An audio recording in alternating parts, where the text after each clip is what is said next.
Feed ഫുട്ബോളിൻ്റെ മറ്റൊരു എപ്പിസോഡിലേക്ക് എല്ലാവർക്കും സ്വാഗതം. ഈ വീഡിയോയിൽ നമ്മൾ സംസാരിക്കാൻ പോകുന്നത് പ്രീമിയർ ലീഗ് ഗെയിം വീക്ക് 1 നിന്നുള്ള ചില പ്രധാനപ്പെട്ട ടോക്കിംഗ് പോയിൻറ്റ്സുകളാണ്. ഡീറ്റെയിൽ ആയിട്ടുള്ള മാച്ച് റിവ്യൂ അല്ല.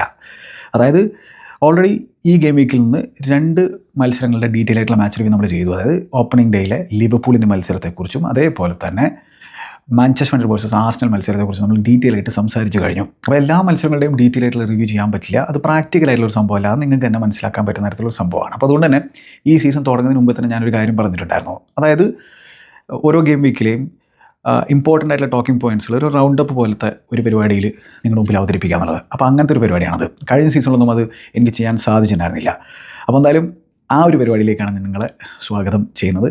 പിന്നെ എന്താണ്, ലാലീഗയിലെയും ബാഴ്സലോണയുടെയും റയൽ മാഡ്രിഡിൻ്റെയും മത്സരങ്ങളെക്കുറിച്ച് സംസാരിക്കണം എന്നുള്ള പ്ലാനുണ്ട്. ബാഴ്സലോണയുടെ റിവ്യൂ ചെയ്തിട്ടുണ്ട്, അതേപോലെ തന്നെ റയൽ മാഡ്രിഡിൻ്റെയും റിവ്യൂ ചെയ്യണമെന്നുള്ളതാണ് പ്ലാന്.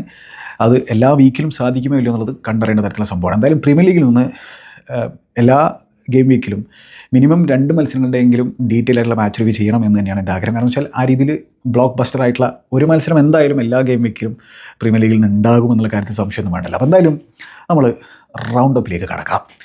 അപ്പോൾ ആദ്യം തന്നെ നമുക്ക് സണ്ടർലാൻഡിനെ കുറിച്ച് സംസാരിച്ച് തുടങ്ങാം. അതായത് സണ്ടർലാൻഡ് വെസ്റ്റ് ഹാമിനെ സ്റ്റേഡിയം ഓഫ് ലൈറ്റ് എന്ന് പറയുന്ന സണ്ടർലാൻഡ് ഹോം സ്റ്റേഡിയത്തിൽ 3-0 എന്നുള്ള സ്കോറിനെ പരാജയപ്പെടുത്തിക്കൊണ്ട് ഗംഭീര തുടക്കം അവർക്ക് ലഭിച്ചിരിക്കുകയാണ് ഈ ഒരു സീസണിൽ. അപ്പോൾ റെജിസ് ലെബ്രിസ് എന്ന് പറയുന്ന ഫ്രഞ്ച് മാനേജറിൻ്റെ കീഴിൽ സണ്ടർലാൻഡ് കിഡിലൻ വിജയം കരസ്ഥമാക്കുന്നു. ഗ്രാം പോട്ടർ എന്ന് പറയുന്ന വെസ്റ്റ് ഹാമിൻ്റെ മാനേജർ ഓൾറെഡി അണ്ടർ പ്രഷറിലാണ്. വീണ്ടും പ്രഷറിലേക്ക് അദ്ദേഹം കൂപ്പുത്തിരിക്കുകയാണ്. അപ്പോൾ നമ്മൾ പ്രിവ്യൂവിൽ സംസാരിക്കുമ്പോൾ പറഞ്ഞിട്ടുണ്ടായിരുന്നു ഗ്രാം പോട്ടർ ആയിരിക്കും മിക്കവാറും first manager to get sacked എന്നുള്ള രീതിയിൽ. പക്ഷേ അതിനുള്ള സാധ്യത ഉണ്ടെങ്കിൽ പോലും എന്താണ്, ഫസ്റ്റ് ഗെയിമേ കഴിഞ്ഞിട്ടുള്ളൂ. അപ്പോൾ അതുകൊണ്ട് റിവൈവ് ചെയ്യാനുള്ള സമയം കാര്യങ്ങളൊക്കെ അദ്ദേഹത്തിന് മുമ്പിലുണ്ട്. പക്ഷേ അദ്ദേഹം വീണ്ടും അണ്ടർ പ്രഷറിലായിരിക്കുകയാണ്. അടുത്ത മത്സരം ചെൽസിക്കെതിരെയാണ് വെസ്റ്റ് ഹാമിൻ്റെ ഹോം സ്റ്റേഡിയത്തിൽ വെച്ചിട്ടാണ് ആ മത്സരം ഉണ്ടായിരിക്കുക. അപ്പോൾ അതിൽ എന്തെങ്കിലും ഒരു റിസൾട്ട് കണ്ടെത്തണമെന്ന് തന്നെയായിരിക്കും പോട്ടറിനെ സംബന്ധിച്ചോളം അദ്ദേഹത്തിന് ആഗ്രഹം ഉണ്ടായിരിക്കുക. കാരണം വെച്ചാൽ പോട്ടറിൻ്റെയും ഫോമർ ക്ലബ്ബാണ് ചെൽസി എന്നുള്ള കാര്യം ഓർക്കേണ്ടതുണ്ട്. പിന്നെ ചെൽസിയെ സംബന്ധിച്ചോളം ചെൽസിയും ഫസ്റ്റ് മത്സരത്തിൽ സമനില പിന്നെ ആ ഒരു രീതിയിലാണല്ലോ മത്സരം അവസാനിച്ചത്. അപ്പോൾ അതുകൊണ്ട് അവർക്കും ഒരു റിസൾട്ട് വേണം, ഒരു പോസിറ്റീവായിട്ടുള്ള റിസൾട്ട് വേണം എന്നുള്ളൊരു ആഗ്രഹത്തോടു കൂടി തന്നെയായിരിക്കും വെസ്റ്റ് ഹാം സ്റ്റേഡിയത്തിലേക്ക് പോകുക. അപ്പോൾ എന്തായാലും സണ്ടർലാൻഡിൻ്റെ കാര്യത്തിലേക്ക് വന്നു കഴിഞ്ഞാൽ സണ്ടർലാൻഡ് അവസാനമായിട്ട് പ്രീമിയർ ലീഗ് ഫുട്ബോൾ കളിക്കുന്നത് 2017 അങ്ങനെ 2017 അവർ പ്രീമിയർ ലീഗിൽ നിന്ന് പോയതിനു ശേഷം ചാമ്പ്യൻഷിപ്പിലേക്ക് പോകുന്നു. അവിടെ നിന്ന് വീണ്ടും ലീഗ് 1 പോലും അവർ കൂപ്പുത്തേണ്ട സാഹചര്യമൊക്കെ ഉണ്ടായിരുന്നു. പക്ഷേ അവരിപ്പോൾ വീണ്ടും പ്രീമിയർ ലീഗിലേക്ക് തിരിച്ചു വന്നിരിക്കുകയാണ്. വളരെ ഡ്രമാറ്റിക് ആയിട്ടായിരുന്നു അവർ പ്രീമിയർ ലീഗിലേക്ക് തിരിച്ചു വന്നിട്ടുണ്ടായിരുന്നത്. കാരണം വെച്ചാൽ പ്ലേ ഓഫ് കളിച്ചുകൊണ്ട്. അപ്പോൾ റെജിസ് ലെബ്രിസ് എന്ന് പറയുന്ന ഈ മാനേജറുടെ കീഴിൽ അവർ പ്ലേ ഓഫിൽ വിജയം കണ്ടെത്തുകയും ആ രീതിയിൽ ഒടുക്കത്തെ ഫൈറ്റിംഗ് സ്പിരിറ്റ് കാഴ്ചവെക്കുകയും അങ്ങനെയാണ് അവർ പ്രീമിയർ ലീഗിൽ എത്തിയിരിക്കുന്നത്. പ്രീമിയർ ലീഗ് എത്തിയതിനു ശേഷം അവരിപ്പോൾ 130 മില്യൺ പൗണ്ട് സ്പെൻഡ് ചെയ്തിട്ടുണ്ട്. 12ഓളം പുതിയ താരങ്ങളെ സൈൻ ചെയ്തിട്ടുണ്ട്. അപ്പോൾ ആ രീതിയിൽ എന്താണ്, ഗ്രാനിറ്റ് ഷാക്കയെ പോലെ എക്സ്പീരിയൻസ്ഡ് ആയിട്ടുള്ള ക്യാമ്പയിനർമാരെ പോലും അവർ കൊണ്ടുവന്നിട്ടുണ്ട്.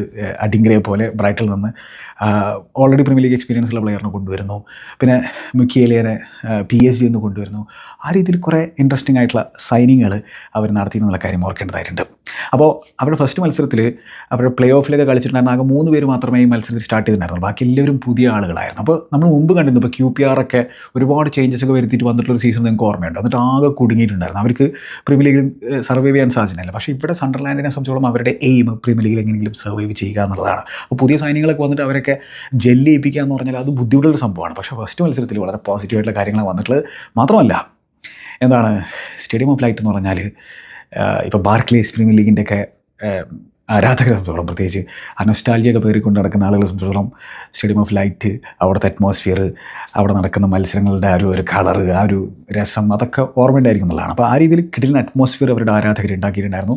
ആ അറ്റ്മോസ്ഫിയറിൽ നിന്നുകൊണ്ട് അവർക്ക് സെക്കൻഡ് ഹാഫിൽ 3 ഗോളുകൾ അടിച്ചിട്ട് ജയിക്കാൻ സാധിച്ചിരിക്കുകയാണ്. ഇതിൽ തന്നെ ഏറ്റവും കൗതുകമായിട്ടുള്ള സംഭവം 3 ഗോളുകൾ അടിച്ചത് അവരുടെ പുതിയ താരങ്ങളല്ല എന്നുള്ളതാണ്. അതായത് പ്ലേ ഓഫിലൊക്കെ അവരുടെ ഹീറോ ആയിട്ടുണ്ടായിരുന്ന ആളുകൾ തന്നെയാണ്, അല്ലെങ്കിൽ ചാമ്പ്യൻഷിപ്പിൽ അവർക്ക് വേണ്ടി മികച്ച രീതിയിൽ പ്രകടനം കാഴ്ചവെച്ചിരുന്ന ആളുകൾ തന്നെയാണ് അവിടെ പ്രീമിയർ ലീഗിലെ ആദ്യത്തെ മത്സരത്തിലും ഗോൾ അടിച്ചിട്ടുണ്ടായിരുന്നത്. അപ്പോൾ അതൊരു ഫാന്റാസ്റ്റിക് സംഭവം തന്നെയാണ്. അപ്പോൾ ആദ്യത്തെ ഗോൾ മയന്തിയാണ് അടിക്കുന്നത്. പക്ഷേ അതിൽ അസിസ്റ്റ് പ്രൊവൈഡ് ചെയ്തത് ആൽദിററ്റയാണ്. ഗെത്താഫിൽ നിന്നാണ് ചെങ്ങായിനെ സൈൻ ചെയ്തിട്ടുണ്ടായിരുന്നത്. സബ്സ്റ്റിറ്റ്യൂട്ട് ആയിട്ട് വരുന്നു. അതിൻ്റെ ക്രോസിൽ നിന്നാണ് മനോഹരമായിട്ടുള്ള ഹെഡറിലൂടെ മയന്ത ഗോൾ അടിക്കുന്നത്. പിന്നീട് ഇസിഡോർ എന്ന് പറയുന്ന താരം ബെഞ്ചിൽ നിന്ന് വന്നിട്ട് 3ാമത്തെ ഗോൾ സണ്ടർലാൻഡിന് വേണ്ടിയിട്ട് അടിച്ചിട്ടുണ്ടായിരുന്നു. മാത്രമല്ല 2ാമത്തെ ഗോൾ അടിക്കുന്നത് ബലാഡാണ്. അപ്പോൾ ബലാഡിനെ സംബന്ധിച്ചിടത്തോളം ആളൊരു വാരിയറാണ്, ഡിഫൻഡറാണ്. ആൾ ഈ മത്സരത്തിൽ വെസ്റ്റ് ഹാമിൻ്റെ നല്ലൊരു മൂവ് ഉണ്ടായിരുന്നു, ഒരു മനോഹരമായിട്ടുള്ള മൂവ്. അതിൽ ബോവൻ്റെ ഇൻവോൾവ്മെൻറ്റ് അധികം ഉണ്ടായിരുന്നു.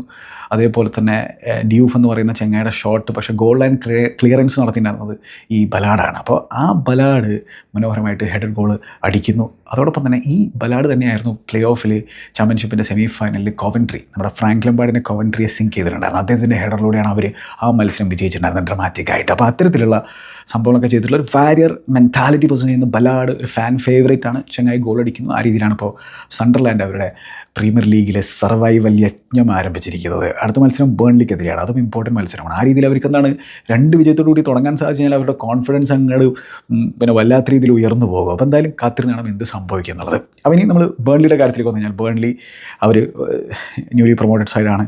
നമ്മുടെ സ്കോട്ട് പാക്കറാണ് മാനേജറായിട്ടുള്ളത്. സ്കോട്ട് പാക്കർ ഇതിനു മുമ്പും വേറെയും 2 ക്ലബ്ബുകളൊക്കെ പ്രീമിയർ ലീഗിലേക്ക് കൊണ്ടുവന്നിട്ടുണ്ടായിരുന്നു. പക്ഷേ അദ്ദേഹത്തിന് അവിടെ സർവൈവ് ചെയ്യാൻ സാധിച്ചില്ല. ഇത്തവണ സർവൈവ് ചെയ്യാൻ സാധിക്കുമെന്നുള്ള പ്രധാനപ്പെട്ട ചോദ്യം. അവർ മോശമില്ലാത്ത രീതിയിൽ സൈൻ ചെയ്യാനൊക്കെ ശ്രമിച്ചിട്ടുണ്ട്. പക്ഷേ അവരെ സംബന്ധിച്ചോളം സ്പേഴ്സിനെതിരായിരുന്നു അവരുടെ മത്സരം. സ്പേഴ്സിന് ഹോം ഗ്രൗണ്ടിലായിരുന്നു മത്സരം. സ്പേഴ്സ് 3-0 എന്നുള്ള സ്കോറിൽ വിജയിച്ചിരിക്കുകയാണ്. അപ്പോൾ ഇതിൽ പ്രധാനപ്പെട്ട ടോക്കിംഗ് പോയിന്റ് മറ്റൊന്നുമല്ല, റിച്ചാർലിസനെ കുറിച്ച് തന്നെയാണ്. റിച്ചാർലിസൺ ഇതൊരു വേൾഡ് കപ്പ് ഇയറാണ്.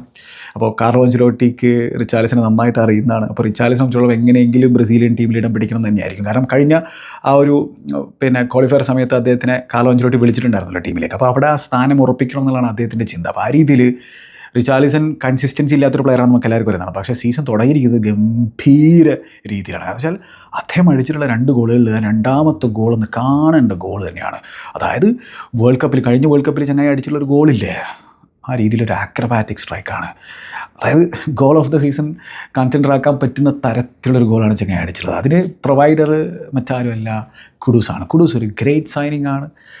സ്പേഴ്സിനെ സംബന്ധിച്ചിടത്തോളം അവർക്ക് മറ്റൊരു നല്ലൊരു പാസറെ കൂടി സൈൻ ചെയ്യേണ്ടതായിട്ടുണ്ട്.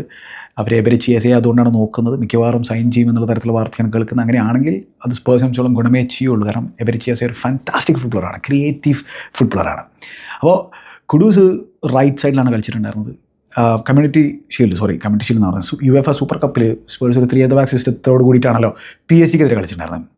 പക്ഷേ പ്രീ സീസണിലെ മറ്റ് മത്സരങ്ങളൊക്കെ അവർ 4 at the back-ലാണ് കളിച്ചിട്ടുണ്ടായിരുന്നത്. അതേ രീതിയിൽ 4 at the back സിസ്റ്റത്തോട് കൂടിയിട്ടാണ് ഈ മത്സരത്തിൽ അവർ കളിച്ചിട്ടുണ്ടായിരുന്നത്. അതിൽ കുഡൂസ് റൈറ്റ് വിങ്ങിൽ സ്റ്റാർട്ട് ചെയ്യുന്നു, ബ്രണ്ടൻ ജോൺസൺ ലെഫ്റ്റ് സൈഡിൽ, പിന്നെ റിച്ചാർലിസൺ സ്ട്രൈക്കറായിട്ട് സ്റ്റാർട്ട് ചെയ്യുന്നു. മിഡ്ഫീൽഡിലേക്ക് നോക്കിക്കഴിഞ്ഞാൽ ആർച്ചി ഗ്രേ ആയിരുന്നു ആ യങ് ഫുട്ബോളറാണ്. സെൻറ്റർ ബാക്കായിട്ടൊക്കെ കളിച്ചിട്ടുണ്ട്. ആളൊരു മിഡ്ഫീൽഡർ ആണെങ്കിൽ പോലും കൂടുതലും സെൻറ്റർ ബാക്കായിട്ടൊക്കെയാണ് കളിച്ചിട്ടുണ്ടായിരുന്നത്. അപ്പോൾ ആളിനെ ആ ഒരു DM റോള് കളിപ്പിക്കുന്നു. അതിൽ കൂടുതൽ ഫോർവേഡായിട്ട് കളിക്കുന്നതാണ് ബെർഗ്വാലും പെപ്മാറ്റസാറും ഒക്കെ ആയിരുന്നു എന്നുള്ള കാര്യം പറഞ്ഞു. അപ്പോൾ ആ രീതിയിലുള്ള ഒരു യങ് മിഡ്ഫീൽഡുമായിട്ടാണ് ഈ മത്സരത്തെ നേരിട്ടുണ്ടായിരുന്നത് തോമസ് ഫ്രാങ്ക് എന്ന് പറയുന്ന സ്പേഴ്സിൻ്റെ പുതിയ കോച്ച്. എന്തായാലും അവരെ സംബന്ധിച്ചോളം ആദ്യത്തെ ഗോൾ വളരെ പെട്ടെന്ന് തന്നെ വന്നു. അതിനുശേഷം അത്ര നല്ല രീതിയിലല്ല കളിച്ചിട്ടുണ്ടായിരുന്നത്. ബേൺലി കുറേയൊക്കെ പ്രോമിസിംഗ് ആയിട്ടുള്ള സംഭവങ്ങൾ ചെയ്തിട്ടുണ്ടായിരുന്നു. ബേൺലിയുടെ ചില പ്രസ്സിങ് കാര്യങ്ങളൊക്കെ ഓക്കെ ആയിരുന്നു. പക്ഷേ ഒബ്വിയസ്ലി അവർക്ക് സിറ്റ് ബാക്ക് ചെയ്യേണ്ട സാഹചര്യങ്ങളുണ്ടായിരുന്നു. സെക്കൻഡ് ഹാഫിൽ വീണ്ടും സ്പേഴ്സ് 2ാമത്തെ ഗോൾ അടിച്ച് കൂടിയിട്ടാണ് കംപ്ലീറ്റ്ലി അവരെ സംബന്ധിച്ചോളം എല്ലാ പ്രതീക്ഷയും പോയത്. പിന്നെ 3ാമത്തെ ഗോൾ ബ്രണ്ടൻ ജോൺസൺ അടിക്കുന്നു. ആ ബ്രണ്ടൻ ജോൺസൺ അടിച്ചിട്ടുള്ള ആ ഒരു ഗോളും റിച്ചാർലിസൻ്റെ ഹോൾഡ് പ്ലേയും കാര്യങ്ങളൊക്കെ അവർ മിഡ്ഫീൽഡിലേക്ക് ഡ്രോപ്പ് ചെയ്ത് വന്നിട്ടുള്ളതൊക്കെ നമുക്ക് കാണാൻ പറ്റുന്നതാണ്. അപ്പോൾ അഗൈൻ റിച്ചാർലിസനാണ് വീണ്ടും നമ്മുടെ ഹോട്ട് ടോപ്പിക്. അപ്പോൾ അതിലുള്ള 2ാമത്തെ ഗോൾ കൂടി സംസാരിക്കണ്ടേ. അത് റൈറ്റ് സൈഡിൽ നിന്നുള്ള കുഡൂസിൻ്റെ ക്രോസ് വന്നപ്പോൾ ബോക്സിൽ acrobatic strike. What A strike man, what A goal. Richarlison അത് കേപ്പബിൾ ആയിട്ടുള്ളൊരു പ്ലെയറാണ്, മുമ്പും കാണിച്ചിട്ടുള്ളൊരു പ്ലെയറാണ്. ആളെ സംബന്ധിച്ചോളം കൺസിസ്റ്റൻസി ഇല്ലാത്തതാണ് സ്പേഴ്സിലേക്ക് വന്നതിന് ശേഷം. പിന്നെ ഇഞ്ചുറി പ്രശ്നങ്ങൾ അദ്ദേഹത്തെ അലറ്റിയിട്ടുണ്ട്. തോമസ് ഫ്രാങ്ക് എന്ന് പറയുന്ന മാനേജറെ സംബന്ധിച്ചോളം സ്ട്രൈക്കർമാരുടെ അടുത്ത് നിന്ന് ബെസ്റ്റ് എടുക്കാൻ പറ്റുന്ന തരത്തിലുള്ള പ്ലെയറാണ്, ഒരു മാനേജറാണ്. അതായത് അറ്റാക്കർമാരുടെ അടുത്ത് ബെസ്റ്റ് എടുത്ത ചരിത്രം പറയാനുള്ള ഒരാളാണ്. ഇപ്പോൾ ഐവൻ ടോണി ആണെങ്കിലും എംബൂങ് ആണെങ്കിലും യോവാൻ വീസ ആണെങ്കിലും അവരുടെയൊക്കെ ബെസ്റ്റ് എടുക്കാൻ തോമസ് ഫ്രാങ്കിന് സാധിച്ചിട്ടുണ്ട്. അപ്പോൾ ഇനി റിച്ചാർലിസൻ്റെ ബെസ്റ്റ് കൂടി അദ്ദേഹത്തിന് എടുക്കാൻ സാധിച്ചു കഴിഞ്ഞാൽ അതൊരു 1.5 സംഭവമായിരിക്കും സ്പേഴ്സിനെ സംബന്ധിച്ചിടത്തോളം. റിച്ചാർലിസൺ ഒരു പക്ഷേ അവിടെ നിന്ന് പോകുമെന്നുള്ള കാര്യത്തിലുള്ള വാർത്തയൊക്കെ നമ്മൾ കേൾക്കുന്നുണ്ടായിരുന്നു. പക്ഷേ തോമസ് ഫ്രാങ്കിൻ്റെ കീഴിൽ കളിക്കണമെന്ന് തന്നെയായിരിക്കും അദ്ദേഹത്തിന് ആഗ്രഹം ഉണ്ടായിരിക്കുക. എന്ന് വെച്ചാൽ ഇമ്പ്രൂവ് ആകണമെങ്കിൽ ഇവിടെ ഇമ്പ്രൂവ് ആകണം. തോമസ് ഫ്രാങ്കിന് അത്തരത്തിലുള്ള ചരിത്രം പറയാനുള്ള ഒരു മാനേജറാണ്. അതിലും ആ ഒരു ഗ്രേറ്റ് സ്ട്രൈക്കായിരുന്നു. ആദ്യത്തെ ഗോളിലും കുഡൂസിൻ്റെ തന്നെയാണ് ബോൾ ബോക്സിൽ വന്നിരുന്ന റൈറ്റ് സൈഡിൽ നിന്ന്. അപ്പോൾ ഈ പോട്ടറൊന്നും അല്ലെങ്കിൽ വെസ്റ്റാവ് കാര്യമായിട്ട് ഈ കുഡൂസിനെ യൂസ് ചെയ്തിട്ടുണ്ടായിരുന്നില്ല. അപ്പോൾ അതുകൊണ്ടാണ് 55 മില്യൺ പൗണ്ടിന് കുഡൂസിനെ പോലുള്ള ഒരു ക്വാളിറ്റി പ്ലെയറിനെ സ്പേഴ്സിന് കിട്ടിയത്. ആ ഒരു തുക എന്ന് പറഞ്ഞാൽ അത്ര വലിയ തുക എന്നല്ല കുഡൂസിൻ്റെ ക്വാളിറ്റിക്ക് അനുസരിച്ചിട്ട്. അപ്പോൾ അതിൽ അദ്ദേഹം ആ ഒരു സെപ്പറേഷൻ ജനറേറ്റ് ചെയ്യുന്ന രീതിയാണെങ്കിലും റൈറ്റ് വിങ്ങിൽ കളിക്കുമ്പോൾ അദ്ദേഹത്തിന് ഒരു എഫിഷ്യൻസി ആണെങ്കിലും ഫാന്റാസ്റ്റിക് ആണെന്നുള്ള കാര്യം ഓർക്കേണ്ടതാണ്. മാത്രമല്ല ഗ്രേറ്റ് ഡ്രിബിളറാണ്, നല്ല രീതിയിൽ ബോൾ ക്യാരി ചെയ്ത് ഇങ്ങനെ പോകുന്നത് കാണാൻ ഭയങ്കര സാണ്. പ്രസ് റെസിസ്റ്റൻ്റ് ആണ്, എത്ര പെട്ടെന്നൊന്നും അദ്ദേഹത്തിൻ്റെ അടുത്ത് ബോൾ കിട്ടില്ല. പിന്നെ ഭയങ്കര ഫിസിക്കലി സ്ട്രോങ്ങർ ആയിട്ടുള്ള ഒരു പ്ലെയറാണ് കുഡൂസ് എന്നുള്ള കാര്യം ഓർക്കേണ്ടതായിട്ടുണ്ട്. അപ്പോൾ സ്പേഴ്സിനെ സംബന്ധിച്ചോളം കിടിലൻ സൈനിങ് ആണ് ഈ ഗാനക്കാരനെ അവർക്ക് കൊണ്ടുവരാൻ സാധിച്ചത് എന്ന് തന്നെയാണ് ഞാൻ മനസ്സിലാക്കുന്നത്. പിന്നെ ആർച്ചി ഗ്രേ വാസ് ഗുഡ്. അതും എടുത്ത് പറയുന്ന സംഭവമാണ്. ജഡ്ജ് സ്പെൻസ് നല്ല രീതിയിൽ കളിച്ചിട്ടുണ്ടായിരുന്നു. പിന്നെ അവരെ സംബന്ധിച്ചോളം പോസിറ്റീവായിട്ടുള്ള സംഭവമാണ് കുറ്റി റൊമേറോ അവിടെ കോൺട്രാക്ട് എക്സ്റ്റെൻഡ് ചെയ്തിരിക്കുകയാണ്. ഗുഡ് ന്യൂസാണ് സ്പേഴ്സിനെ സംബന്ധിച്ചിടത്തോളം. പക്ഷേ ആദ്യത്തെ ഗോൾ അടിച്ചതിന് ശേഷം ഇത്തിരി സ്ലോപ്പി മൊമെൻറ്റ്സുകൾ ഉണ്ടായിരുന്നു ഫസ്റ്റ് ഹാഫിൽ എന്നുള്ള കാര്യം ഓർക്കണം. അപ്പോൾ ബേൺലിയെ സംബന്ധിച്ചിടത്തോളം അവർ പരാജയപ്പെട്ടെങ്കിലും അവർ ഡീസൻ്റായിട്ട് കോമ്പീറ്റ് ചെയ്യാൻ ശ്രമിച്ചിട്ടുണ്ടായിരുന്നു. പക്ഷേ സർവൈവ് ചെയ്യാൻ അവർക്ക് സാധിക്കുമോ എന്നുള്ളത് വലിയൊരു ചോദ്യമാണ് അല്ലേ. ഇനി ബേൺലിയുടെ വാർത്തയിൽ നമുക്ക് നേരെ മാഞ്ചസ്റ്റർ സിറ്റിയുടെ വാർത്തയിലേക്ക് കിടക്കാം. മാഞ്ചസ്റ്റർ സിറ്റി അവരുടെ മത്സരം ഉണ്ടായിരുന്നത് വൂൾസിനെതിരെയാണ്. അപ്പോൾ വൂൾസിൻ്റെ ഹോം ഗ്രൗണ്ടായിട്ടുള്ള മൊളിനിയിൽ വെച്ചിട്ടായിരുന്നു മത്സരം നടന്നിട്ടുണ്ടായിരുന്നത്. 4-0 എന്നുള്ള സ്കോറിലാണ് മാഞ്ചസ്റ്റർ സിറ്റി വിക്ടർ പെരേരയുടെ വൂൾസിനെ തകർത്ത് കളഞ്ഞിട്ടുണ്ടായിരുന്നത്. പക്ഷേ മത്സരത്തിൻ്റെ ആദ്യത്തെ ഗോൾ അടിക്കുന്നത് വൂൾസ് ആയിരുന്നു. ഒരു ഓഫ് സൈഡ് ഗോളായിരുന്നു എന്നുള്ള കാര്യം ഓർക്കേണ്ടതായിട്ടുണ്ട്.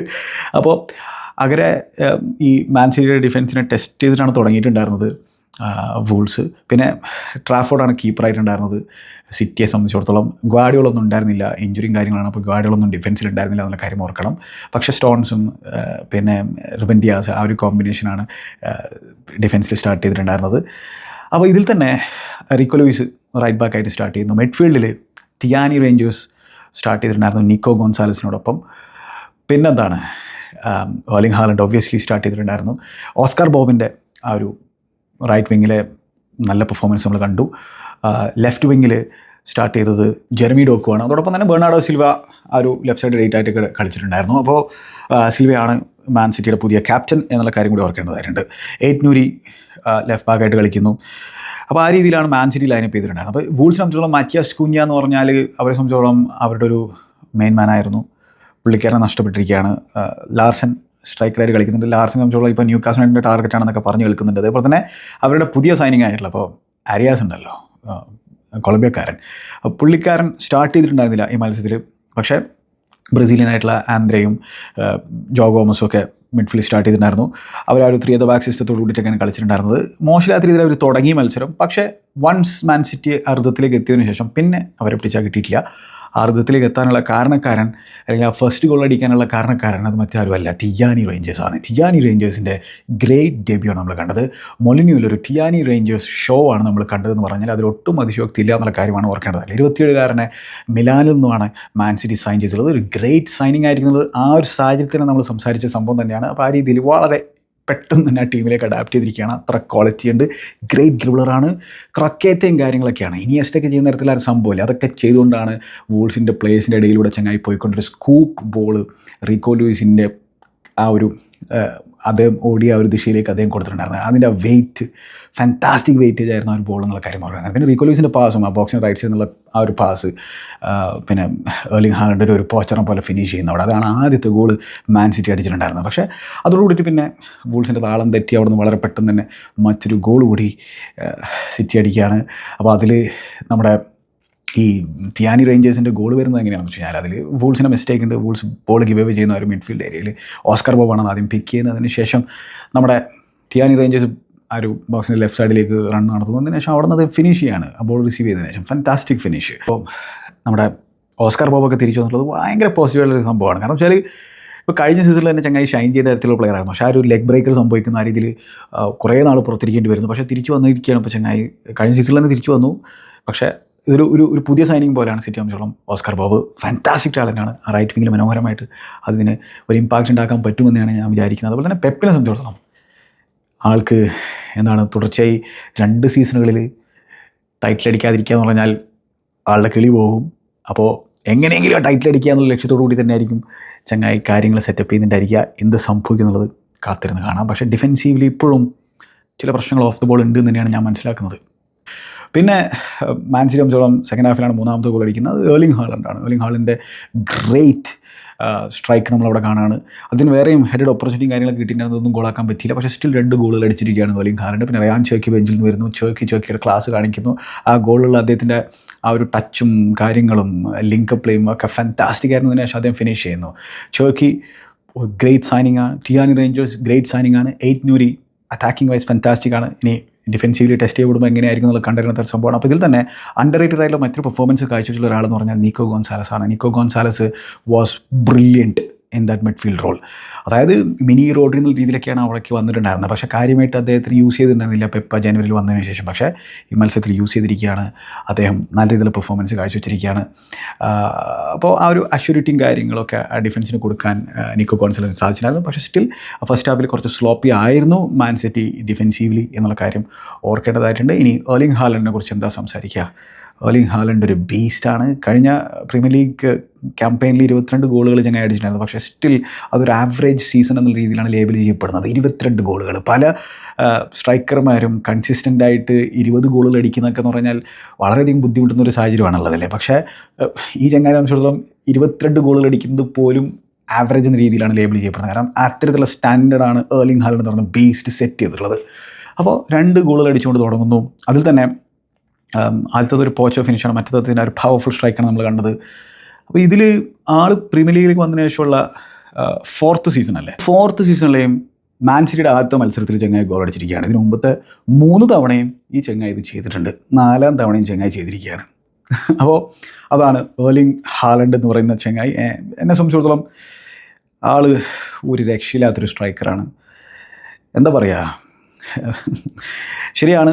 ഓവറോൾ അദ്ദേഹത്തിൻ്റെ ലിങ്ക് പ്ലേയും കാര്യങ്ങളൊക്കെ കൺസിഡർ ചെയ്യുമ്പോൾ ഒരു എന്താ പറയുക, ഒരു കംപ്ലീറ്റ് സെൻറ്റർ ഫോർവേഡ് എന്ന രീതിയിൽ അദ്ദേഹത്തെ ലേബൽ ചെയ്യാൻ പറ്റുമെന്ന് ചോദിച്ചാൽ സംശയമാണ്. പക്ഷേ സർവീസ് ഉണ്ടെങ്കിൽ ഏർലിംഗ് ഹാലൻഡ് അടിച്ചിരിക്കും. ഏർലിംഗ് ഹാലൻഡ് ഒരു ജീനിയസ് സ്ട്രൈക്കറാണ്, ഒരു ബീസ്റ്റാണ്, പവർഫുള്ളാണ്. ശരിയാണ്, ഒരു ഇസാക്കിനെ പോലെ ബോൾ ക്യാരി ചെയ്യാൻ അതിനെ പറ്റി ചോദിച്ചാൽ പറ്റില്ല. അതേപോലെ തന്നെ എഡ്സൺ അൽവാരസിനെ പോലെ ഫ്രീ കിക്കിൽ നിന്ന് ഗോൾ ചെയ്യാൻ പറ്റുമോ ചോദിച്ചാൽ, അതേപോലെ തന്നെ ആ രീതിയിൽ മൊത്തത്തിലുള്ള ലിങ്ക് പ്ലേയിൽ അതിന് ഇൻവോൾവ് ചെയ്യാൻ പറ്റുമെന്ന് വെച്ചാൽ സംശയകരമായിട്ടുള്ള സംഭവമാണ്. പിന്നെ ഹാരി കെയിനെ പോലെ പിന്നെ ആ ഒരു മിഡ്ഫീൽഡിലേക്ക് ഡ്രോപ്പ് ചെയ്തിട്ട് ആ രീതിയിലുള്ള ഇൻവോൾവ്മെൻറ്റ് അതിന് ചെയ്യാൻ പറ്റുമെന്ന് വെച്ചാൽ സംശയമുള്ള സംഭവമാണ്. പക്ഷേ സ്റ്റിൽ ഏർലിംഗ് ഹാലൻഡ് ഒരു ബീസ്റ്റാണ്. അദ്ദേഹത്തിന് കാര്യമായിട്ടുള്ള ഡിസ്റെസ്പെക്റ്റ് ആളുകൾക്കിടയിലുണ്ട്. പക്ഷേ സർവീസ് ഉണ്ടെങ്കിൽ ഏർലിംഗ് ഹാലൻഡ് ഡെലിവറി ചെയ്തിരിക്കും. സർവീസ് ഇല്ലാത്തടത്തോളം അദ്ദേഹം ബുദ്ധിമുട്ടും. അതൊരു പിന്നെ എന്താ പറയുക, അത്ര വലിയൊരു സംഭവമൊന്നുമല്ല. സ്ട്രൈക്കർമാരെ സംബന്ധിച്ചോളം അതൊരു നോർമൽ സിനാരിയോ കൂടിയാണ്. പക്ഷേ അതിൽ നിന്നാണ് ബാക്കിയുള്ള ചില സ്ട്രൈക്കർമാർ, ഇപ്പോൾ ഞാൻ പറഞ്ഞ ചില സ്ട്രൈക്കർമാർ വ്യത്യസ്തരാകുന്നതാണ്. അവർ ഈവൻ സർവീസ് ഇല്ലാത്ത കാര്യങ്ങളിലും വേറെ രീതിയിൽ എങ്ങനെയെങ്കിലുമൊക്കെ പരിപാടി സെറ്റ് ചെയ്യാൻ ശ്രമിക്കാറുണ്ട്. അതിൽ ഇസാക്കാണെങ്കിലും പിന്നെ യുവലൻ അൽവാരസ് ആണെങ്കിലും ഹാരി കെയ്ൻ ആണെങ്കിലും അതിലൊക്കെ ഭയങ്കര മിടുക്കുള്ളവന്മാരാണെന്നുള്ള കാര്യം ഓർക്കണം. പക്ഷേ സ്റ്റിൽ ഏർലിംഗ് ഹാലൻഡ് ഒരു ബീസ്റ്റാണ്, ഒരു രക്ഷയില്ലാത്തൊരു ബീസ്റ്റ്. അപ്പോൾ എന്തായാലും ചങ്ങായി ആ ഗോൾഡൻ ബൂട്ട് റേസിൽ തുടക്കത്തിൽ തന്നെ മോശമില്ലാത്ത രീതിയിലൊരു ലീഡ് എടുത്തിരിക്കുകയാണ്. ഇല്ല, ലീഡ് എടുത്തു എന്ന് പറയാൻ പറ്റില്ല. കാരണം വെച്ചാൽ ക്രിസ് വുഡ് 2 ഗോളുകൾ അടിച്ചിരിക്കുകയാണ് നോട്ടിംഗ്ഹാം ഫോറസ്റ്റിന് വേണ്ടിയിട്ട്. ആ രീതിയിലാണ് ക്രിസ് വുഡ് അദ്ദേഹത്തിൻ്റെ ക്യാമ്പയിൻ തുടങ്ങിയിരിക്കുന്നത്. നോട്ടിംഗ്ഹാം ഫോറസ്റ്റ് 3-0 എന്നുള്ള സ്കോർ ലൈനിൽ ബ്രെൻഫോർഡിനെ പരാജയപ്പെടുത്തിയിരിക്കുകയാണ്. ബ്രെൻഫോർഡിനെ സംബന്ധിച്ചോളം കീത്ത് ആൻഡേഴ്സ് എന്ന് പറയുന്ന പുതിയ കോച്ചാണ് അവരുടേത്. അതായത് അവരുടെ സെറ്റ് പീസ് കോച്ചിനെ അവർ കോച്ചാക്കി നിയമിച്ചിരിക്കുകയാണ്. അവരെ സംബന്ധിച്ചിടത്തോളം ഇത്തിരി ഒന്ന് സ്ട്രഗിൾ ചെയ്യാനുള്ളൊരു സാധ്യതയുണ്ട് ഈ ഒരു സീസണിൽ. സംശയമില്ലാത്തൊരു കാര്യമാണ്. കാരണം ഇപ്പോൾ എംബൂമ പോയിരിക്കുകയാണ്. അതേപോലെ തന്നെ ഇപ്പോൾ യോവാൻ വിസയുടെ കാര്യത്തിൽ ആൾ സ്ട്രൈക്കിലാണുള്ളത്. ആൾക്ക് അവിടെ നിന്ന് പോകണം, ന്യൂകാസ്റ്റലിലേക്ക് പോകണം എന്ന് പറഞ്ഞ് വാശി പിടിച്ചിരിക്കുകയാണ്. അവരിപ്പോൾ ഔട്ടാരെയൊക്കെ ബോൺമൗത്തിൽ നിന്നൊക്കെ സൈൻ ചെയ്തിട്ടുണ്ടെങ്കിൽ പോലും അവരുടെ ആവറേജ് സ്ക്വാഡിൻ്റെ ഏജ് 24 പോയിൻറ്റ് സംതിങ് അങ്ങനെയാണ്. അപ്പോൾ ആ രീതിയിൽ കുറഞ്ഞിട്ടുണ്ട്. പിന്നെ തോമസ് ഫ്രാങ്കിനെ പോലുള്ള ഒരു വളരെ എക്സ്പീരിയൻസ്ഡ് ആയിട്ടുള്ള ഒരു കോച്ച് കൂടി പോയിരിക്കുകയാണ്. അപ്പോൾ അവർ എങ്ങനെ അഡാപ്റ്റ് ചെയ്യുന്നത് കണ്ടറിയണം. പിന്നെ മാത്രമല്ല നോട്ടിംഗ്ഹാം ഫോറസ്റ്റിൻ്റെ ഹോം ഗ്രൗണ്ടിലേക്ക് പോയിട്ട് പിന്നെ ഏതെങ്കിലും തരത്തിലുള്ള പോസിറ്റീവ് റിസൾട്ട് നേടിയെടുക്കാൻ പറഞ്ഞാൽ അത് ബുദ്ധിമുട്ടുള്ള സംഭവമാണ്. ഫോറസ്റ്റ് ആണെങ്കിൽ ഇപ്പോൾ ഗിബ്സ് വൈറ്റിനെയൊക്കെ പിടിച്ചിരുത്തിയിരിക്കുകയാണ്. ഗിബ്സ് വൈറ്റൊക്കെ വളരെ മനോഹരമായിട്ട് ആ ഒരു ഫസ്റ്റ് മത്സരത്തിൽ തന്നെ അദ്ദേഹത്തിൻ്റെ പെർഫോമൻസ് പുൾ ഓഫ് ചെയ്തിരിക്കുകയാണ്. ബ്യൂട്ടിഫുള്ളായിട്ടാണ് അദ്ദേഹത്തിൻ്റെ ലിങ്ക് പ്ലേയും കാര്യങ്ങളൊക്കെ ഉണ്ടായിരുന്നത്. ഫാൻറ്റാസ്റ്റിക് പ്ലെയറാണ്. ആ ഒരു സ്ട്രൈക്കറിൻ്റെ പുറകിൽ മനോഹരമായിട്ട് കളിക്കുന്നത്. അതിൻ്റെ ഈവൻ വർക്ക് റേറ്റ് ഫാൻറ്റാസ്റ്റിക് ആണ്. 1 ടച്ച് പാസുകൾ, ലിങ്കപ്പ്, മാത്രമല്ല പുതിയ സൈനിങ് ആയിട്ടുള്ള എൻഡോയെ ഗോൾ അടിക്കുന്നു. അതൊക്കെ പോസിറ്റീവായിട്ടുള്ള സംഭവമാണ്. ഫോറസ്റ്റ് സംബന്ധിച്ചോളം എൻഡോയൊക്കെ ഒരു ഫാൻറ്റാസ്റ്റിക് സൈനിങ് ആണ്. പക്ഷേ എന്താണ് മെയിൻ സംഭവം, ഇപ്പോൾ എലാങ്കയൊക്കെ പോയിട്ടുള്ള സാഹചര്യത്തിലാണ് എൻഡോയൊക്കെ വന്നിട്ടുള്ളത്. ബൊലോഞ്ഞയിൽ നിന്നാണ് ചെങ്ങായി വന്നിട്ടുള്ളത്. ശരിയായാലൊക്കെ ഗോളുകൾ അടിച്ചിട്ടുണ്ട്. പ്രീമിയർ ലീഗിൽ ആദ്യത്തെ മത്സരത്തിൽ തന്നെ ഹെഡർ ഗോൾ അടിച്ചിരിക്കുകയാണ്. ക്രിസ് വുഡ് കഴിഞ്ഞ പ്രീമിയർ ലീഗ് സീസണിൽ 20 ഗോൾ അടിച്ചുള്ള ചെങ്ങായാണ്. ഇപ്പോൾ 2 ഗോളുകൾ വീണ്ടും അടിച്ചിരിക്കുകയാണ്. അദ്ദേഹത്തിൻ്റെ ഒരു ആൻറ്റിസിപ്പേഷനൊക്കെ ഉണ്ട്. അദ്ദേഹം അവിടെ ആ ഒരു പൊസിഷൻ നഷ്ടപ്പെടുന്ന സാഹചര്യത്തിൽ തന്നെ ആ ഒരു റണ്ണൊക്കെ എടുത്തുള്ള ഒരു സാഹചര്യമൊക്കെ ഉണ്ടായിരുന്നു. അപ്പോൾ ആ രീതിയിൽ ക്രിസ് വുഡ് എന്ന് പറയുന്ന ന്യൂസിലാൻഡുകാരൻ ഫാൻറ്റാസ്റ്റിക് സൈനിങ് ആണ്. ഫോർ സംബന്ധിച്ചോളം കോൺട്രാക്ട് എക്സ്റ്റെൻഡ് ചെയ്തു. അതും അവരെ സംബന്ധിച്ചോളം പോസിറ്റീവായിട്ട് സംഭവം. മറ്റൊരു സംഭവം എന്ന് വെച്ചാൽ ഈ ന്യൂനോ എസ്പിരിറ്റോ സാന്റോ ഫോറസ്റ്റിൻ്റെ മാനേജറായതിനു ശേഷം, അതായത് 2023 ഡിസംബറിന് ശേഷം ഒരു സ്റ്റാറ്റ് നമ്മൾ പറഞ്ഞാൽ നിങ്ങൾ ഞെട്ടിപ്പോകും. കാരണം എന്ന് വെച്ചാൽ അതിനുശേഷം പ്രീമിയർ ലീഗിൽ നോൺ പെനാൽറ്റി ഗോളുകൾ 30+ അടിച്ചിട്ടുള്ളത് ആകെ 2 ആളുകൾ മാത്രമേ ഉള്ളൂ. അതൊന്ന് മുഹമ്മദ് സലയാണ്, മറ്റൊന്നാരാണെന്നറിയോ? Chris Wood. അപ്പോൾ അതൊരു ഫാൻറ്റാസ്റ്റിക് സ്റ്റാർട്ടാണ്. അപ്പോൾ ആ രീതിയിൽ ഫോറെ സംബന്ധിച്ചോളം അവരും മനോഹരമായിട്ട് അവർ സീസൺ ആരംഭിച്ചിരിക്കുകയാണ്. ഇനി നമ്മൾ ചെൽസിയുടെ മത്സരത്തിലേക്ക് വന്നു കഴിഞ്ഞാൽ ക്രിസ്റ്റൽ പാലസിനെതിരെയുള്ള ലണ്ടൻ ഡാർബി ആയിരുന്നു സ്റ്റാംഫോർഡ് ബ്രിഡ്ജിൽ വെച്ച് നടന്നിരുന്നത്. 0-0 എന്നുള്ള സ്കോർ ലൈനാണ് മത്സരം അവസാനിച്ചിട്ടുണ്ടായിരുന്നത്. ഈ മത്സരത്തിൽ പ്രധാനപ്പെട്ട ടോക്കിംഗ് പോയിന്റ് എന്ന് പറഞ്ഞാൽ എബെരിച്ചി എസയുടെ ആ ഒരു ഫ്രീ കിക്ക് ഗോൾ എന്തുകൊണ്ട് ഡിസലോ ചെയ്തു എന്നുള്ളതാണ്. പലരും വിചാരിച്ചിരിക്കുന്നത് ഫൗള് കാരണമാണ് ഡിസലോ ചെയ്തതെന്നുള്ളതാണ്. അല്ല, അവിടെ മറ്റൊരു റൂളാണ് എൻഫോഴ്സ് ചെയ്തിട്ടുണ്ടായിരുന്നത്. അതെന്താ സംഭവം എന്നറിയോ? 2019 ഈ റൂള് ശരിക്കും കൂടുതൽ ഫോളോ ചെയ്ത് തുടങ്ങിയിട്ടുള്ളത്. പക്ഷേ ഞാനെവിടെയും കണ്ടിട്ടുണ്ടായിരുന്നില്ല ഇത് എൻഫോഴ്സ് ചെയ്യുന്നത്. അപ്പോൾ എന്താ സംഭവം? പിന്നെ നമ്മുടെ ജോഷ ചമ്പോങ് കോബ്ഹാം പ്രൊഡക്റ്റാണ്, ഗ്രേറ്റ് പ്രോസ്പെക്റ്റാണ്. അപ്പോൾ ചെങ്ങായിയുടെ ഒരു മിസ്പ്ലേസ് പാസ്സൊക്കെ വരുന്നു, സ്ലോപ്പി പാസ്സൊക്കെ വരുന്നു. ആ രീതിയിൽ ഫോറസ്റ്റ് അറ്റാക്ക് ചെയ്യുന്നു. ഒടുവിൽ ചെൽസി എഡ്ജ് ഓഫ് ദ ബോക്സിൽ പിന്നെ ഫൗൾ കമ്മിറ്റ് ചെയ്യുന്നു. അങ്ങനെ എഡ്ജ് ഓഫ് ദ ബോക്സിൽ പിന്നെ എബെരിച്ചി എസെ ഫ്രീ എടുക്കാൻ വരികയാണ്. അപ്പോൾ ചെൽസിയുടെ വോൾ ചെൽസി സെറ്റ് ചെയ്തിട്ടുണ്ട് ബോക്സിനകത്ത്. അപ്പോൾ ചെൽസിയുടെ വോളിൻ്റെ തൊട്ട് അടുത്ത് മാർഗഹി കൂടി നിൽക്കുന്നുണ്ട്, അതായത് ക്രിസ്റ്റൽ പാലസിൻ്റെ ഡിഫൻഡർ. അപ്പോൾ വോൾ ഇവിടെ ഉണ്ട്, 4 പേരുള്ള വോളാണ്. 4 പേരുള്ള വോൾക്ക് തൊട്ടടുത്ത് കാശഡോ നിൽക്കുന്നുണ്ട്. അപ്പോൾ ഈ കാശഡോയുടെ കൂടെയാണ് ഗഹി എന്നുള്ളത്. അപ്പോൾ ഈ എബെരിച്ചി എസെ ഈ ബോൾ അടിക്കുന്ന സമയത്ത്, ഫ്രീ എടുക്കുന്ന സമയത്ത് എന്ത് ചെയ്തെന്ന് വെച്ചാൽ നമ്മുടെ ചെങ്ങായി കാശഡോനെ ഗഹി ഇങ്ങോട്ട് തള്ളി മാറ്റിയപ്പോൾ ആ കാശഡോ നിന്നിരുന്ന ആ ഒരു ഗ്യാപ്പിലൂടെ എബെരിച്ചി എസെ ഷൂട്ട് ചെയ്യുന്നു, ഗോളാക്കുന്നു.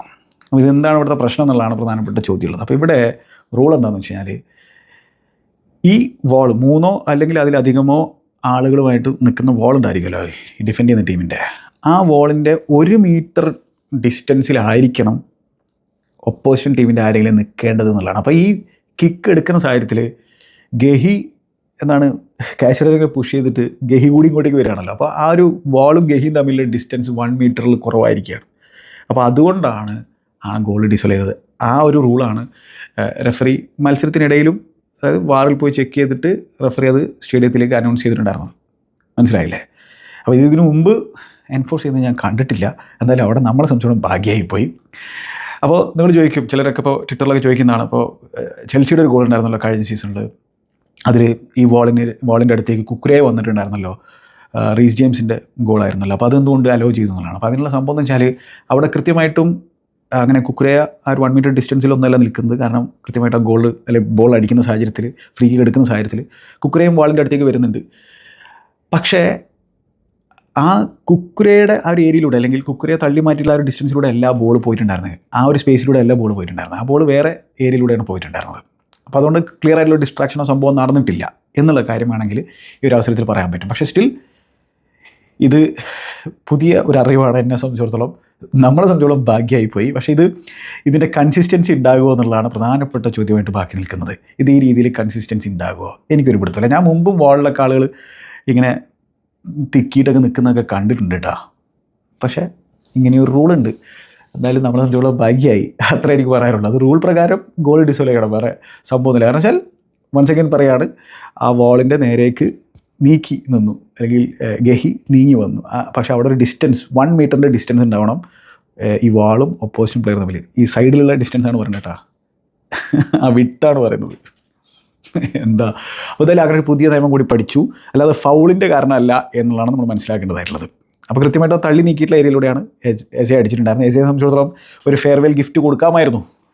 അതേ മിക്കവാറും അവിടുന്ന് പോകുമല്ലോ, അടുത്ത കളി കളിക്കുമെന്നുള്ള കണ്ടറിയാം. പക്ഷേ എസെ ഒരു പ്രൊഫഷണലാണ്.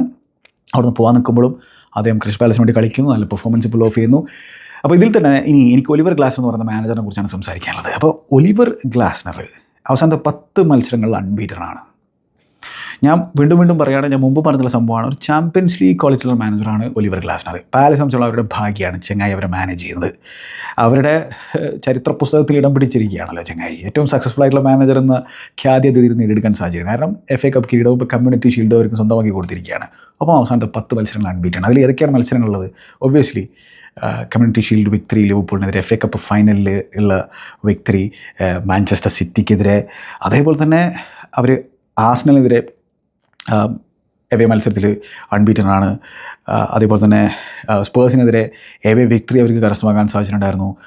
ലിവർപൂൾ എവേ, ചെൽസി എവേ, ഇതൊക്കെ എന്താണ് അൺബീറ്റൺ ആണ് എന്നുള്ള കാര്യം ഓർക്കേണ്ടത് തന്നെയാണ്. അപ്പോൾ ആ രീതിയിൽ ഒരു കിടിലൻ മാനേജറാണ്. പക്ഷേ എബരിച്ചിയസെ പോകുന്ന സാഹചര്യത്തിൽ, അതുപോലെ തന്നെ മാർക്ക് ഗെഹി പോകുന്ന സാഹചര്യത്തിൽ അദ്ദേഹത്തെ ബാക്ക് ചെയ്യണം സ്റ്റീവ് പാരിഷൊക്കെ, അല്ലെങ്കിൽ കാര്യമില്ല. അതാണ് മാർഗഹീനോട് ഒലിവർ ഗ്ലാസ്നർ മത്സരത്തിന് ശേഷം അദ്ദേഹത്തെ വിളിക്കുന്നുണ്ടായിരുന്നു. അപ്പോൾ അദ്ദേഹം അതൊന്നും കേൾക്കാണ്ട് കയറി പോകുന്നു നമ്മൾ കണ്ടു. അങ്ങനത്തെ സംഭവങ്ങളൊക്കെ ഉണ്ടായിരുന്നു. അപ്പോൾ ഇത് ചെൽസി സംബന്ധിച്ചിടത്തോളം ഒരു ഡൾ പെർഫോമൻസ് ആയിരുന്നു. കോൾവിലിനെ പറ്റിയിട്ടുള്ള ഇഞ്ചുറി ബാക്കിൽ നിന്ന് ബിൽഡ് ചെയ്യുന്നതിൽ കാര്യമായിട്ട് പ്രശ്നങ്ങൾ സൃഷ്ടിക്കുന്നുണ്ട്. പക്ഷേ ഇവിടെ മനസ്സിലാക്കേണ്ടതിൽ ക്രിസ്റ്റൽ പാലസ് ഒരു സോളിഡ് സൈഡ് ആണെന്നുള്ളതാണ്. അവരുടെ ഡിഫെൻഡിങ് വളരെ കോമ്പാക്റ്റാണ്. അപ്പോൾ ഹാഫ് ചാൻസുകളാണ് ഇപ്പോൾ ചെൽസിക്ക് കിട്ടിയിട്ടുണ്ടായിരുന്നത്. അപ്പോൾ ചലോബയുടെ ഒരു ചാൻസ്, ബോൾ വന്ന് ബോക്സിൽ വന്ന് വീഴുന്ന സാഹചര്യം, അദ്ദേഹത്തിൻ്റെ അടുത്തേക്ക് വന്ന് വീഴുന്ന സാഹചര്യത്തിൽ അദ്ദേഹം അടിച്ച് കളയുന്ന സിനാരിയാണ്. അപ്പോൾ ചലോബയും ജോഷ് അച്ചംപോങ്ങാണ് സ്റ്റാർട്ട് ചെയ്യുന്നത് സെൻറ്റർ ഡിഫൻസിൽ. കുക്കുരയ ലെഫ്റ്റ് ബാക്ക്, റൈറ്റ് ബാക്കായിട്ട് റീസ് ജെയിംസ്, ഇതിൽ തന്നെ കുക്കുരയൊക്കെ ഇൻവേർട്ട് ചെയ്ത് പോകുന്ന സിനാരികളൊക്കെ ഉണ്ടായിരുന്നു ചെൽസിയെ സംബന്ധിച്ചിടത്തോളം. ആ ഒരു ലെഫ്റ്റ് ഹാഫ് സ്പേസിലേക്കാണ് കുക്കുരയെ നീങ്ങി പോകുന്നുണ്ടായിരുന്നത്. പക്ഷേ എന്താണ് ബാക്കിൽ നിന്ന് വളരെ പെട്ടെന്ന് ബോളുകൾ പിന്നെ ലെഫ്റ്റ് വിങ്ങിൽ സ്റ്റാർട്ട് ചെയ്ത ഗിറ്റൻസിനാണെങ്കിലും ഈവൻ കുക്കറേക്കാണെങ്കിലും കൊടുക്കാൻ ചെൽസിക്ക് പറ്റുന്നുണ്ടായിരുന്നില്ല. അതുപോലെ തന്നെ കോൾ പാമർ സ്ട്രൈഫിൽഡ് ആയിരുന്നു. അദ്ദേഹത്തിൻ്റെ അടുത്ത് 1-2 ക്രിസ്റ്റൽ പാലസ് പ്ലേയേഴ്സ് നിൽക്കുന്ന സാഹചര്യങ്ങളുണ്ടായിരുന്നു. അപ്പോൾ അദ്ദേഹം സെക്കൻഡ് ഹാഫിലേക്ക് ഡ്രോപ്പ് ചെയ്ത് വന്നിട്ട് മിഡ്ഫീൽഡിലേക്ക് ഡ്രോപ്പ് ചെയ്ത് വന്നിട്ടൊക്കെയാണ് ബോൾ റിസീവ് ചെയ്യാനൊക്കെ ശ്രമിക്കുന്നുണ്ടായിരുന്നത്. റൈറ്റ് വിങ്ങിലായിരുന്നു പെഡ്രോ നെറ്റോ സ്റ്റാർട്ട് ചെയ്യുന്നത്. പെഡ്രോ നെറ്റോയെക്കുറിച്ച് എനിക്ക് പറയാനുള്ളതെന്ന് വെച്ചാൽ ആളെ സംബന്ധിച്ചോളം ആളുടെ വർക്ക് റേറ്റും കാര്യങ്ങളൊക്കെ കാണുമ്പോൾ ഒബ്വിയസ്ലി ഫാൻ ഫേവറേറ്റ് ആകാൻ സാധ്യതയുള്ളൊരു പ്ലെയറാണ്. അപ്പോൾ ആ രീതിയിൽ ഫാൻസിന് ഇഷ്ടമാണ് ചങ്ങായിന്. പക്ഷേ നമ്മൾ മനസ്സിലാക്കേണ്ടതായിട്ടുള്ളത് സെറ്റിൽ ഡിഫൻസിനെതിരെ അല്ലെങ്കിൽ നല്ല കോമ്പാക്ട് ഡിഫൻസിനെതിരെ പെഡ്രോ നെറ്റോയ്ക്ക് മാജിക് ഒന്നും കാണിക്കാൻ പറ്റുന്ന തരത്തിലൊരു വിങ്ങറല്ല. ആൾ ഒരു വർക്ക് ഹോഴ്സാണ്. ടെക്നിക്കലി ഇത്തിരി പ്രശ്നങ്ങളുണ്ട്. ശരിയാണ്, കിടിലൻ സ്ട്രൈക്കൊക്കെ ഫുൾ ലെവലിനെതിരെയൊക്കെ ചങ്ങായി അടിച്ചിട്ടുണ്ട്. ചില മത്സരങ്ങളൊക്കെ ആ രീതിയിൽ കിടിലൻ സ്ട്രൈക്കുകൾ അടിച്ചിട്ടുണ്ട്. പക്ഷേ അതിൻ്റെ ക്രോസിങ്ങിലും അതേപോലെ തന്നെ ടേക്ക് ഓൺ നടത്തുന്നതിലും ടെക്നിക്കാലിറ്റിയുടെ ഒരു കുറവുണ്ട്. അതായത് ആ ഒരു ഫ്ലെയറിൻ്റെ ഒരു അഭാവമുണ്ട്. പക്ഷേ നല്ല വർക്ക് റേറ്റ് ഉണ്ട്. അപ്പോൾ അങ്ങനത്തെ ഒരു പ്ലെയർ വേണം എന്തായാലും സ്ക്വാഡിൽ, സംശയമില്ലാത്തൊരു കാര്യമാണ്. ഗിറ്റൻസിനെ സംബന്ധിച്ചോളം വളരെ റോ ആയിട്ടുള്ളൊരു പ്ലെയറാണ്. അപ്പോൾ അദ്ദേഹത്തിൻ്റെ ഒരു റോ പ്രശ്നം നമുക്ക് കാണാൻ പറ്റുന്നുണ്ടായിരുന്നു. പിന്നെ ജോ പെഡ്രോക്ക് കാര്യമായിട്ട് ഇൻവോൾവ് ചെയ്യാൻ പറ്റിയില്ല. ഒരു വളരെ എന്താ പറയുക ഫൊഗറ്റബിൾ ആയിട്ടുള്ളൊരു ഡെബ്യൂ ആയിരുന്നു, പ്രീമിയർ ലീഗ് ഡെബ്യൂ ആയിരുന്നു ചെൽസി കുപ്പായത്തിൽ ജോ പെഡ്രോ എന്ന് പറഞ്ഞ ബ്രസീലിയൻ സ്ട്രൈക്കറിനെ സംബന്ധിച്ചോളം. ഡെലാപ്പ് സെക്കൻഡ് ഹാഫിൽ വന്നിട്ടൊരു ഇമ്പാക്റ്റ് ഉണ്ടായി. കാരണം ഫിസിക്കലി അദ്ദേഹത്തിന് ബുള്ളി ചെയ്യാൻ പറ്റി ഈ ക്രിസ്റ്റൽ പാലസ് ഡിഫൻസിനെ.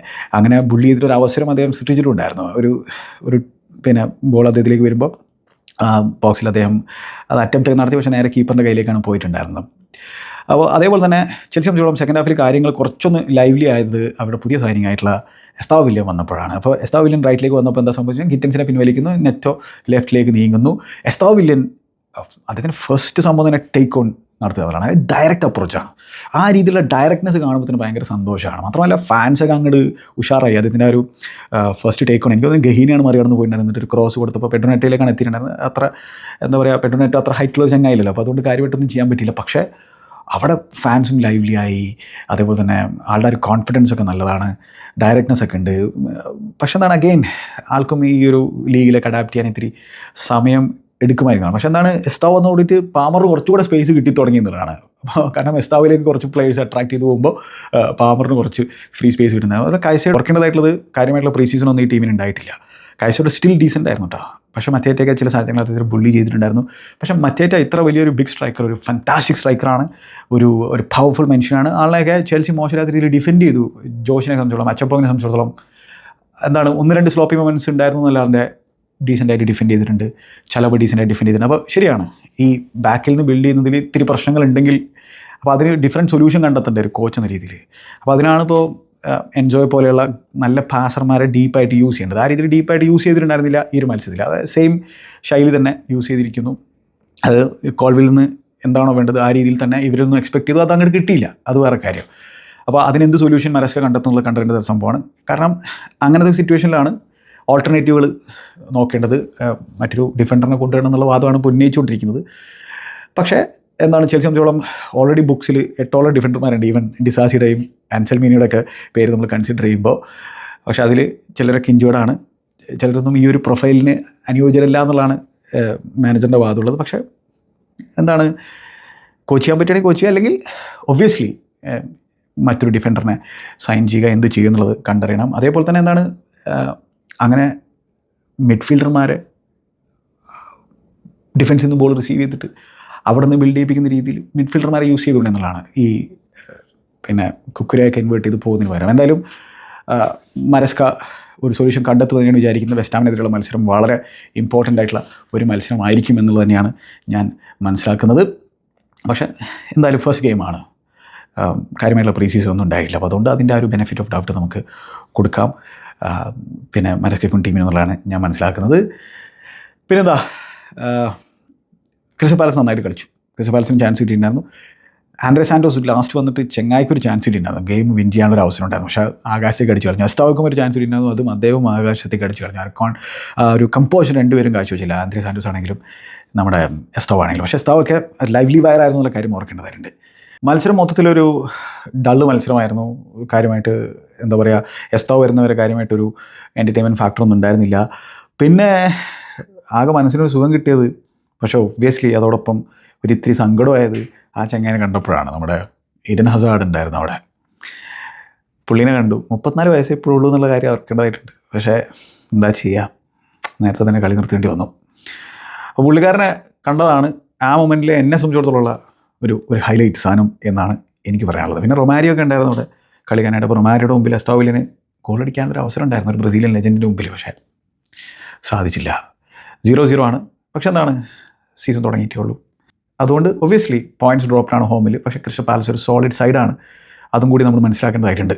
ഇത് പ്രീമിയർ ലീഗാണ്, ഡിഫറെൻറ്റ് ഗ്രേവി ആണെന്നുള്ളത് ഞാൻ ഇടയ്ക്കിടയ്ക്ക് പറയുന്ന തരത്തിലുള്ള സംഭവമാണ്. എളുപ്പമല്ല ഇവിടെ കാര്യങ്ങൾ. അപ്പോൾ അതാണ്. പിന്നെ ആസ്റ്റൺ വില്ല ന്യൂകാസിൽ യുണൈറ്റഡ് മത്സരത്തിൻ്റെ പ്രധാനപ്പെട്ട സംഭവം എന്ന് വെച്ചാൽ 2 സെറ്റ് ഓഫ് ഫാൻസും കൂടി ഒരുമിച്ചിരുന്നിട്ട് ഈ PSR സംഭവത്തിനെതിരെ ചാൻഡ് നടത്തിയിട്ടുണ്ടായിരുന്നു. അതായത് ഈ ബിഗ് സിക്സിനെ മാത്രം പ്രൊട്ടക്റ്റ് ചെയ്യുന്ന തരത്തിലുള്ള സംഭവമാണ് PSR. മറ്റാർക്കും ആ ഒരു രീതിയിൽ ബിഗ് സിക്സിലേക്ക് വളരാൻ അനുവദിക്കാത്ത തരത്തിലുള്ള സംഭവമാണ്. അപ്പോൾ റാംസിനൊക്കെ ന്യൂകാസിലേക്ക് വിൽക്കേണ്ട ഒരു സാഹചര്യം വന്നു ആസ്റ്റൺ വില്ല. കാരണം വെച്ചാൽ അവർക്ക് ആ PSRുമായി ബന്ധപ്പെട്ടില്ല. അപ്പോൾ പ്രോഫിറ്റ് ആൻഡ് സസ്റ്റൈനബിലിറ്റി റൂളിൽ കാര്യങ്ങൾ ഹാൻഡിൽ ചെയ്യാൻ. കാരണം വെച്ചാൽ ബിഗ് സിക്സിനെ പോലുള്ള റവന്യൂ അവർക്കില്ല. പക്ഷേ ഇവർക്ക് സ്പെൻഡ് ചെയ്യാതെ അവരുമായിട്ട് ക്യാച്ച് ചെയ്യാനും പറ്റില്ലല്ലോ. അപ്പോൾ അവരുടെ ആ ഒരു സ്പെൻഡിങ്ങിനെ റെസ്ട്രിക്റ്റ് ചെയ്യുന്ന തരത്തിലുള്ള സംഭവമാണ്. ഉനായ് എമറിയെ സംബന്ധിച്ചോളം ആൾക്ക് സൈനിങ്ങുകൾ ആവശ്യമാണ് എന്ന് തന്നെയാണ് ഞാനിപ്പോഴും കരുതുന്നത്. റാംസി നല്ലൊരു അഡീഷൻ ആയിരിക്കും ന്യൂകാസിലിനെ സംബന്ധിച്ചിടത്തോളം. റാംസി ഒരു അക്കാഡമി പ്രൊഡക്റ്റാണ് പിന്നെ ആസ്റ്റൺ വില്ലയുടെ. അപ്പോൾ ആ രീതിയിൽ അവർക്ക് അത് പ്യുവർ പ്രോഫിറ്റ് എന്ന രീതിയിൽ ലേബൽ ചെയ്യപ്പെടാൻ പറ്റും. അപ്പോൾ അത് ആസ്റ്റൺ വില്ലയുടെ വളരെ ആവറേജ് പെർഫോമൻസ് ആയിരുന്നു. ന്യൂകാസിലിനായിട്ട് നല്ല രീതിയിൽ കളിച്ചു. ഇസാക്ക് സാഗ നടക്കുന്ന സാഹചര്യമാണ്. അപ്പോൾ ആന്റണി ഗോർഡനാണ് ഫോൾസ് നയനായിട്ട് കളിച്ചിട്ടുണ്ടായിരുന്നത്. ന്യൂകാസിലിൻ്റെ മിഡ്ഫീൽഡൊക്കെ നല്ല രീതിയിൽ തന്നെയാണ് കളിച്ചിട്ടുണ്ടായിരുന്നത്. പക്ഷേ എന്താണ്, 2 ടീമിനും ഗോളടിക്കാൻ സാധിച്ചില്ല. ആസ്റ്റൺ വില്ല 10 പേരൊക്കെ വെച്ചിട്ട് ചുരുങ്ങിയിട്ടുണ്ടായിരുന്നു. കോൺസൊക്കെ റെഡ് കാർഡ് കിട്ടിയിട്ടുണ്ടായിരുന്നു. അതിൽ ഇലാങ്കയുടെ പെർഫോമൻസ് നല്ലതായിരുന്നു. ഇലാങ്ക ഒരു ത്രൂ ബോൾ ആന്റണി ഗോർഡൻ കൊടുത്തിട്ടുണ്ടായിരുന്നു. ആന്റണി ഗോർഡനെ ഫൗൾ ചെയ്തപ്പോഴാണ് കോൺസൊക്കെ റെഡ് കാർഡ് കിട്ടിയിട്ടുണ്ടായിരുന്നു. പക്ഷേ 10 പേര് വെച്ച് കളിച്ചിട്ടും ന്യൂകാസിലിന് ഗോളടിക്കാൻ സാധിച്ചില്ല. കാരണം വെച്ചാൽ ഒരു പ്രോപ്പർ 9 ഉണ്ടായിരുന്നില്ല. ഒസൂലിനെയൊക്കെ പിന്നെ വളരെ ലേറ്റായിട്ടാണ് ഇറക്കി നോക്കിയിട്ടുണ്ടായിരുന്നത്. പക്ഷേ ഒരു യങ് റോ പ്ലെയറാണ് ആ ചങ്ങ എന്നുള്ള കാര്യം ഓർക്കണം. പിന്നെന്താണ്, പിന്നെ നമ്മുടെ ബ്രൈറ്റൺ ഫുള്ളം മത്സരം 1-1 എന്നുള്ള സമനിലയാണ് അവസാനിച്ചിട്ടുണ്ടായിരുന്നത്. വേറെ ഇനി ഏതെങ്കിലും മത്സരത്തെക്കുറിച്ച് സംസാരിക്കാനുണ്ടോ? അത്ര മതി. ലീഡ്സ് എവർട്ടനെ പരാജയപ്പെടുത്തിയിരിക്കണം 1-0 എന്നുള്ള സ്കോർ ലൈന്. ലീഡ്സ് സംബന്ധിച്ചിടത്തോളം അതൊരു ഗ്രേറ്റ് റിസൾട്ടാണ്. ധനാക്ക എന്ന് പറയുന്ന പ്ലെയർ, ഞാൻ ഹാഫ് ടൈം വരെ കളിയുണ്ടായിരുന്നുള്ളൂ. 0-0 എന്നുള്ള സ്കോർ ലൈനിലായിരുന്നു നമ്മൾ ആ ഒരു സാഹചര്യത്തിലുണ്ടായിരുന്നത്. ധനാക്ക ഫാൻറ്റാസ്റ്റിക്കായി കളിച്ചിട്ടുണ്ടായിരുന്നു. ഇങ്ങനെ വർക്ക് റേറ്റ് പ്രൊവൈഡ് ചെയ്യുന്നു, അതേപോലെ തന്നെ ക്രിയേറ്റിവിറ്റിയിലും കാര്യമായിട്ട് അദ്ദേഹം ഇമ്പാക്റ്റ് ഉണ്ടാക്കുന്നു. നോട്ടോ ആ ഒരു ലെഫ്റ്റ് വിങ്ങിൽ മോശമില്ലാത്ത രീതിയിൽ കളിച്ചിട്ടുണ്ടായിരുന്നു. അമ്പുടിനൊക്കെ കാണാൻ സാധിച്ചൊരു സന്തോഷമുണ്ട്. എന്തായാലും അതിൽ ജെയിംസ് ഗാർണറൊക്കെയാണ് റൈറ്റ് ബാക്കായിട്ട് നമ്മുടെ എവർട്ടന് വേണ്ടി കളിച്ചിട്ടുണ്ടായിരുന്നത്. മുൻ മാഞ്ചസ്റ്റർ യുണൈറ്റഡിൻ്റെ അക്കാഡമി പ്രൊഡക്റ്റാണ് ചെങ്ങായി. അപ്പോൾ എവർട്ടനെ സംബന്ധിച്ചിടത്തോളം പിന്നെ ഒരു മോശം സ്റ്റാർട്ടാണ്. പക്ഷേ ഡേവിഡ് മോയ്സ് അവിടെ ഉണ്ട്, അതുകൊണ്ട് അത്ര വലിയ പ്രശ്നമൊന്നും അവർക്ക് ഉണ്ടായിരിക്കില്ല എന്ന് തന്നെയാണ് ഞാൻ മനസ്സിലാക്കുന്നത്. ലീഡ്സ് സംബന്ധിച്ചോളം ഗ്രേറ്റ് സ്റ്റാർട്ടാണ്. അവർക്ക് 1-0 എന്നുള്ള സ്കോറിന് വിജയിക്കാൻ സാധിച്ചു. ഇനി നിങ്ങളുടെ അഭിപ്രായത്തിൻ്റെ സമയമാണ്. ഈ രീതിയിൽ റൗണ്ട് അപ്പ് പറയണോ വേണ്ടോ എന്നുള്ളത് നിങ്ങൾ കമൻറ്റ് ബോക്സിൽ അഭിപ്രായങ്ങൾ രേഖപ്പെടുത്തുക. ഇഷ്ടപ്പെട്ടാൽ ഇഷ്ടപ്പെട്ടു എന്ന് പറയുക. ഒബ്വിയസ്ലി ഇതിന് ലെങ്ത് ഉണ്ടായിരിക്കും, കാരണം കുറേ മത്സരങ്ങളെക്കുറിച്ചാണ് സംസാരിക്കുന്നത്. ഒറ്റ വീഡിയോക്ക് തന്നെ ചില മാച്ച് റിവ്യൂ പറയുമ്പോൾ തന്നെ 30+ മിനിറ്റ് ചില സാഹചര്യങ്ങൾ ഉണ്ടാവാറുണ്ട്. അത് വേറെ കാര്യം. എന്തായാലും അഭിപ്രായം രേഖപ്പെടുത്തുക, ഓണസ്റ്റായിട്ടുള്ള അഭിപ്രായം തന്നെ രേഖപ്പെടുത്തുക. Good bye.